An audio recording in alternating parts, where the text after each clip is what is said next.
నమస్కారం. మీరు చూస్తున్నది స్కై న్యూస్ తెలుగు. విజయనగర పట్టణంలో ఆధ్యాత్మిక సందడి మొదలు కానుంది. శ్రీ పైడితల్లి అమ్మవారి జాతర మహోత్సవాలకు తేదీలు ఖరారయ్యాయి. భక్తి శ్రద్ధలతో జరిగే ఈ ఉత్సవాలకు సంబంధించి ప్రధాన ఘట్టాల తేదీలను ఆలయ కార్యనిర్వహణాధికారి ప్రధాన పూజారి వెల్లడించారు.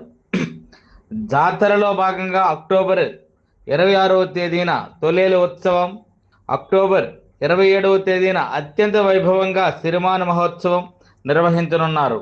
అదేవిధంగా నవంబర్ 3వ తేదీన పెద్ద చెరువులో తెప్పోత్సవం, నవంబర్ 10వ తేదీన ఉయ్యాల కంబాల ఉత్సవం జరగనుంది.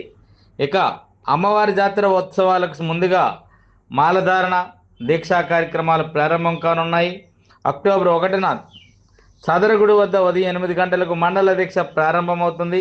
అదే రోజు ఉదయం 9:30 నుంచి పండితులచే వేదపారాయణం, 11 గంటలకు నవగ్రహ పూజ నిర్వహించనున్నారు. అక్టోబర్ 22వ తేదీన అఖండ దీక్ష ప్రారంభం కానుంది.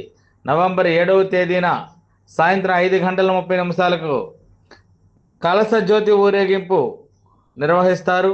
చివరగా నవంబర్ 11వ తేదీన ఉదయం 8 గంటల నుంచి నవగ్రహ సన్నిధి వద్ద చండీ హోమం, పూర్ణాహుతి, దీక్ష విరమణ కార్యక్రమాలతో ఉత్సవాలు ముగియనున్నాయి. విజయనగరం ఇలవేల్పుగా కొలిసే శ్రీ పైడితల్లి అమ్మవారి జాతర మహోత్సవాల కోసం భక్తులు ఎప్పటి నుంచే ఆసక్తిగా ఎదురు చూస్తున్నారు.